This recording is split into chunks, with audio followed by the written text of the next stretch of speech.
नमस्कार दोस्तों, the daily broadcast में आप सभी का स्वागत है। आज डेट है 4 मई और आज की इस वीडियो में हम करने वाले हैं द हिंदी न्यूज़पेपर की एडिटोरियल सेक्शन का डिटेल एनालिसिस। हमने 3 मई के जो हिंदी न्यूज़पेपर था उसका एडिटोरियल डिस्कस नहीं किया क्योंकि उसमें एडिटोरियल में सारे के सारे जो आर्टिकल्स थे वो इलेक्शन के जो रिजल्ट्स आए हैं उससे रिलेटेड थे और वो चीज़ हमारे लिए उतनी काम की है नहीं, इसलिए हमने वो एडिटोरियल जो है फालतू में टाइम वेस्ट करने के लिए डिस्कस नहीं किया। लेकिन आज के एडिटोरियल में कुछ ऐसे इंपॉर्टेंट आर्टिकल्स आए हैं जो हमारे एग्जाम पॉइंट ऑफ व्यू से काफ़ी इंपॉर्टेंट हैं। चलिए स्टार्ट करते हैं एडिटोरियल को। आज हम 4 में से 3 एडिटोरियल्स को डिस्कस करेंगे। पहला एडिटोरियल जो है वो जीएसटी के बारे में बताता है कि कोरोना के आने के बावजूद भी किस तरीके से जीएसटी कलेक्शन जो है वो बढ़ता ही गया और आज जीएसटी कलेक्शन एक तरीके से रिकॉर्ड हाई पर है। तो इस चीज़ को हम डिस्कस करेंगे। ये आर्टिकल वन हेल्थ अप्रोच जो है इंडिया की उसके बारे में बात करता है, किस तरीके से वन हेल्थ अप्रोच को स्ट्रेंथन किया जाएगा और क्या क्या इसमें चैलेंजेस हैं जिनको कंप्लीट करने की ज़रूरत है। ये वाला आर्टिकल आज की डेट में जो यूएस के सामने एक चैलेंज खड़ा है यानी न्यूक्लियर चैलेंज जो नॉर्थ कोरिया का है उसके बारे में बात करता है, जो रिसेंटली अभी जो बाइडन ने जो बयान दिए हैं उसको हम देखेंगे और क्या इसका फ्यूचर होने वाला है इसका थोड़ा बहुत आइडिया लेंगे। चलिए पहले आर्टिकल के साथ स्टार्ट करते हैं। ये आर्टिकल बताता है कि वन हेल्थ की अप्रोच क्या होनी चाहिए इंडिया की, ताकि इस टाइप के जो पैंडेमिक हैं और जितनी भी बीमारियां आती हैं उनको हम इजीली टैकल कर सकें। देखिए स्टडीज़ जो है यानी आप रिसर्च वगैरह कह लीजिए वो ये इंडिकेट करती हैं कि 2/3 से ज़्यादा ऐसी एग्जिस्टिंग यानी अभी जो बीमारियां हैं वो इस टाइप की हैं कि वो इन्फेक्शन करती हैं एक दूसरे में, यानी एनिमल्स से ह्यूमन में ट्रांसफ़र होती है। अगर आपको पता होगा तो कोरोना जो है जो इसका वायरस है ये भी बैट से जंप करके ह्यूमंस में आया हुआ है।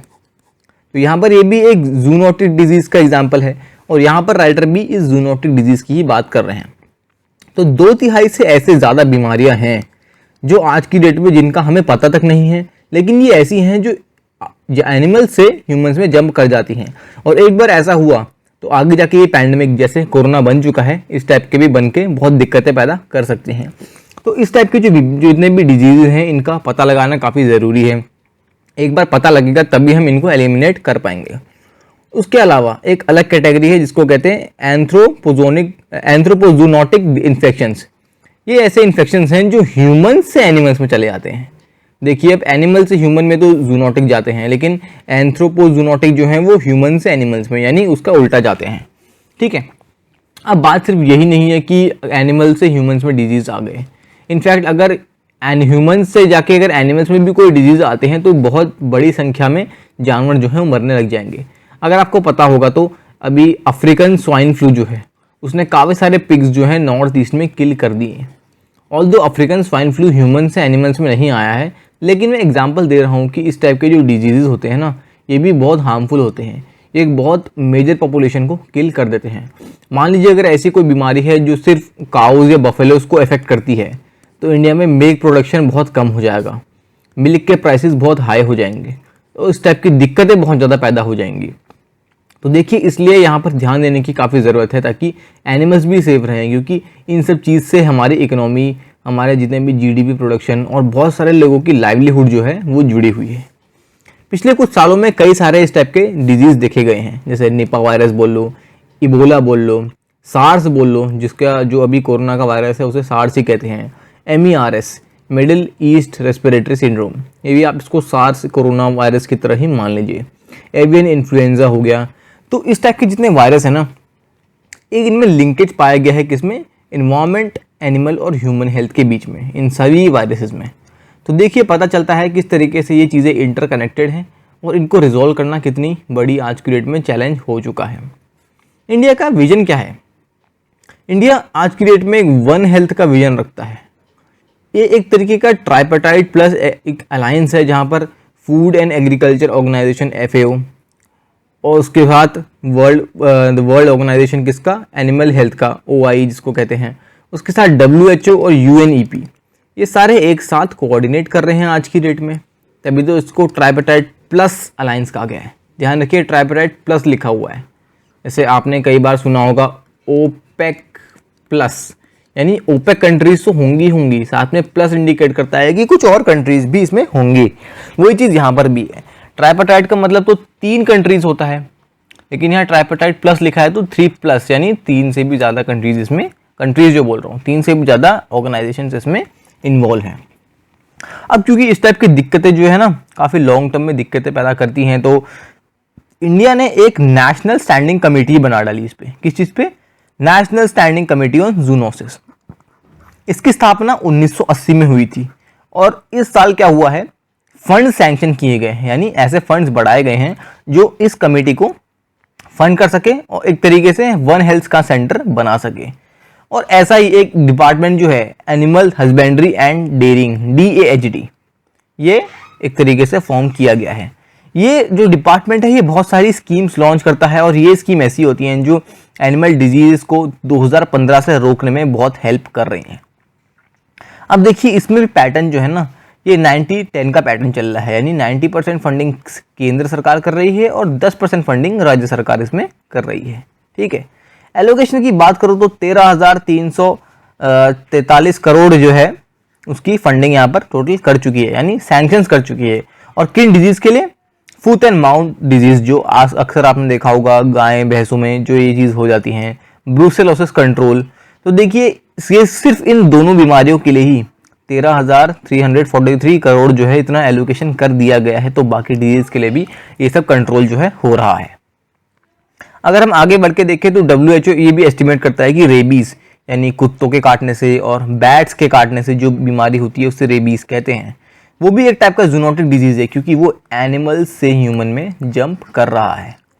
तो देखिए अब क्योंकि इस टाइप का डिजीज़ भी है तो WHO ने इसके लिए $6 बिलियन एनुअली इकोनॉमी पे खर्च करता है WHO। अगर बात की जाए डिजीज़ कितने हो रहे हैं तो 90% जो रेबीज़ है ना वो इंडिया में, 97% रेबीज़ इंडिया में होते हैं, बहुत मेजर चंक है। तो हम देख सकते हैं रेबीज़ जैसे डिजीज़ से इंडिया कितना ज़्यादा ग्रस्त है।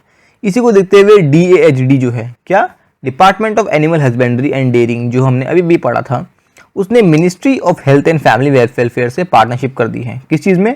National action plan for elimination of dog mediated rabies, यानी कुत्तों के काटने से जो रेबीज़ होता है उसको एलिमिनेट करने में DAHD ने ministry of health and family welfare से एक तरीके से आप कह सकते हैं कोलैबोरेशन कर रखा है और ये एक नेशनल एक्शन प्लान बना रहे हैं ताकि इस पूरे डिजीज़ को इंडिया से एलिमिनेट कर सकें, क्योंकि 97% रेबीज़ तो इंडिया में ही एक्टिव हैं।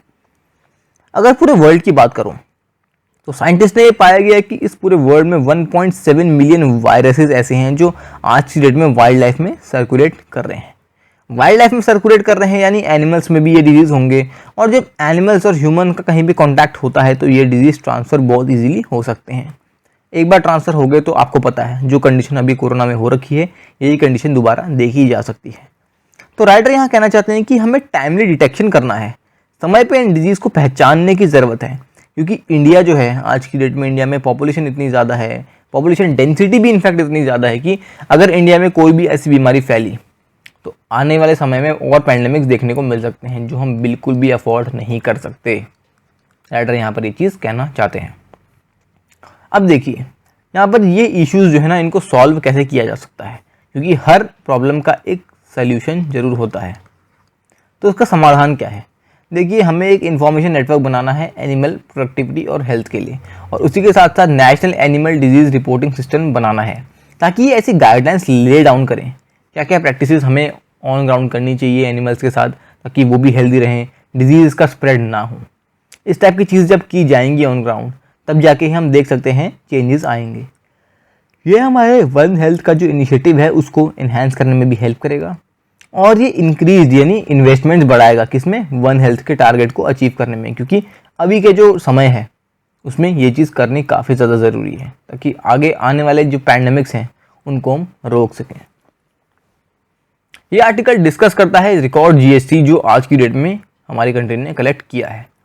कोरोना की बात करो तो अप्रैल 2020 यानी जब लॉकडाउन लग चुका था तो उस पॉइंट ऑफ टाइम में जो GST कलेक्शन था वो बहुत लो था, करीब कितना 32,172 करोड़ का।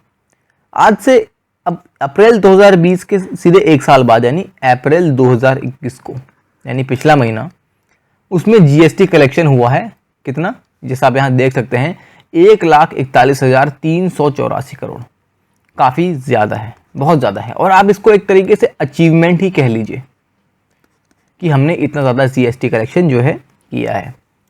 और अगर मार्च की बात करो, मार्च 2021 की मैं बात कर रहा हूँ, तो उसमें भी 1,24,000 लाख करोड़ का जीएसटी कलेक्शन हुआ है।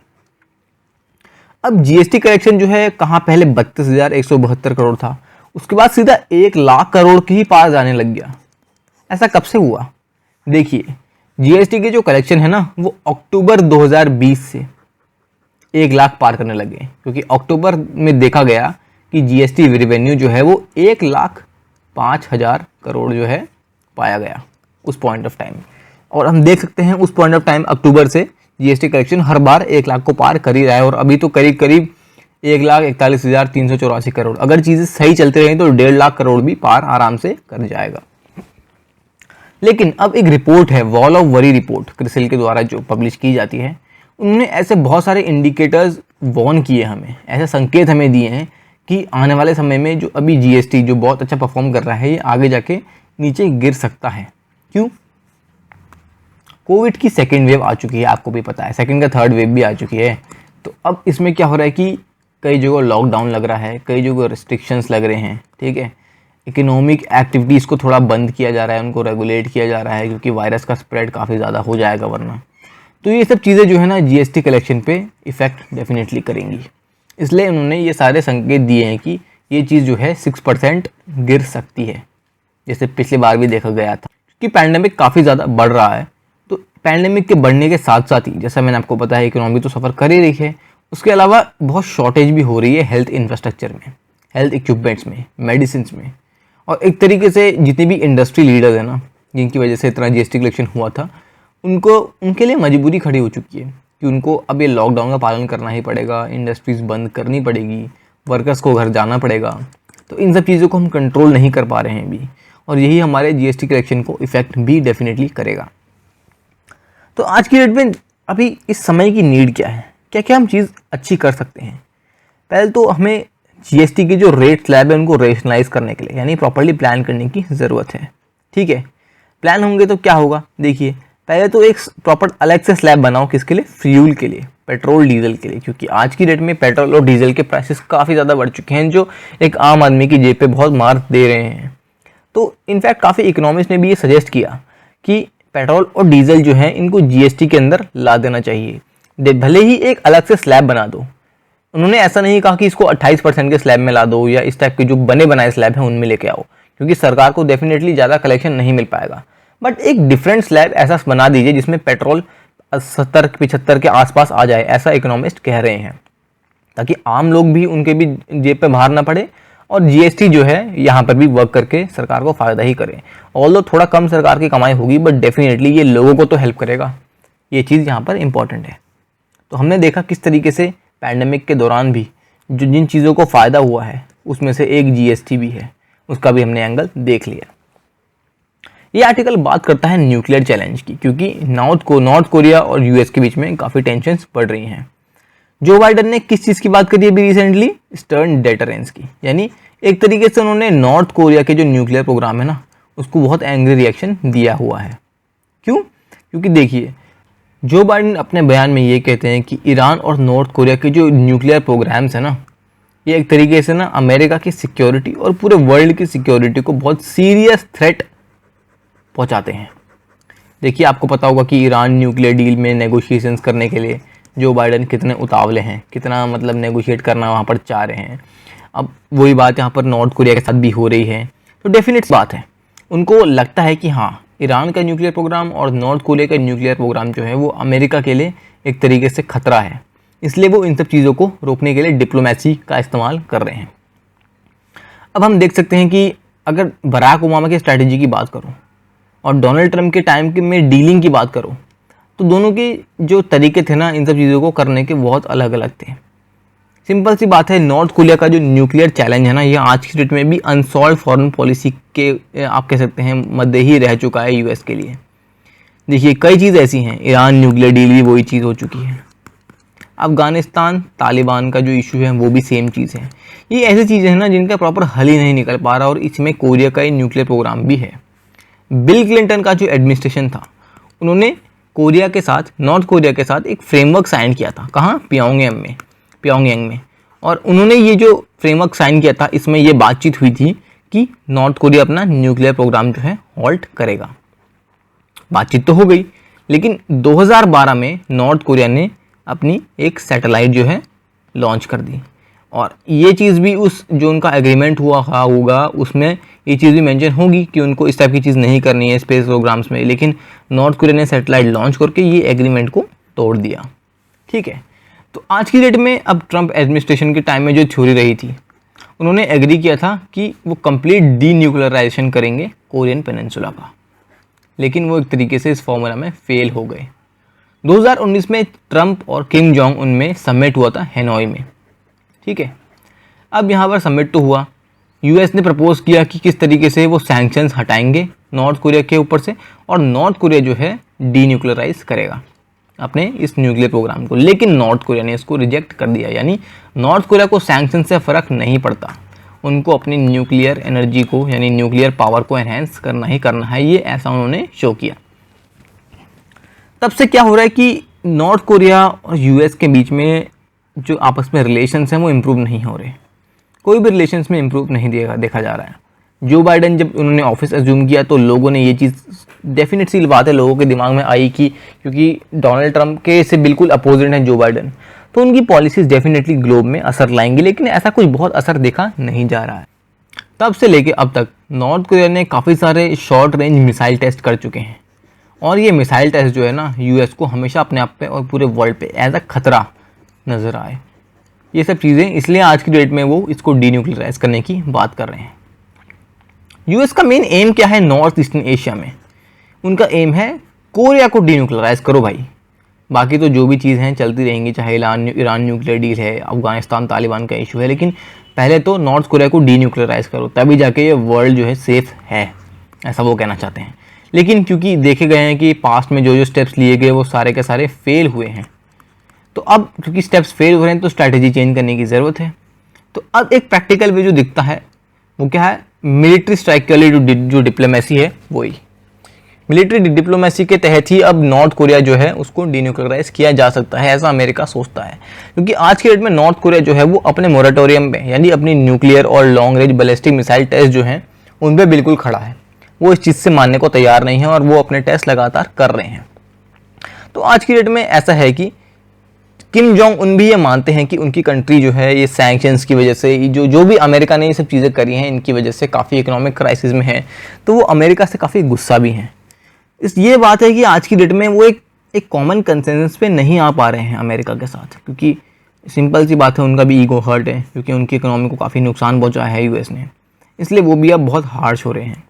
आज की डेट में चैलेंज ये है कि जो बाइडन और किम जोंग उनको एक कॉमन ग्राउंड पे आने की ज़रूरत है, क्योंकि अगर वो कॉमन ग्राउंड पे नहीं आए तो फ्यूचर में हम कह सकते हैं कि बहुत ज़्यादा दिक्कतें देखने को मिलेगी। जो आज की डेट में यूएस और चाइना के बीच में चल रहा है ना, वही चीज़ आगे जाके भी हो सकती है।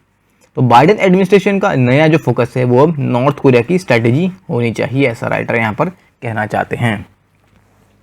आज हमने डिस्कस करे 3 अलग अलग एडिटोरियल्स। आई होप आपको ये एडिटोरियल्स पसंद आए होंगे। अगर पसंद आए तो डेफिनेटली वीडियो को लाइक करके अपने फ्रेंड्स के साथ शेयर भी कीजिए, क्योंकि नॉलेज शेयर करने से इंक्रीज होती है। अगर आपने चैनल को सब्सक्राइब नहीं किया तो डेफिनेटली चैनल को सब्सक्राइब करके बेल आइकन को भी दबा दीजिए, ताकि आपको सारी की सारी अपडेट्स विद टाइम मिल जाएँ। तो आज की वीडियो के लिए इतना ही, धन्यवाद।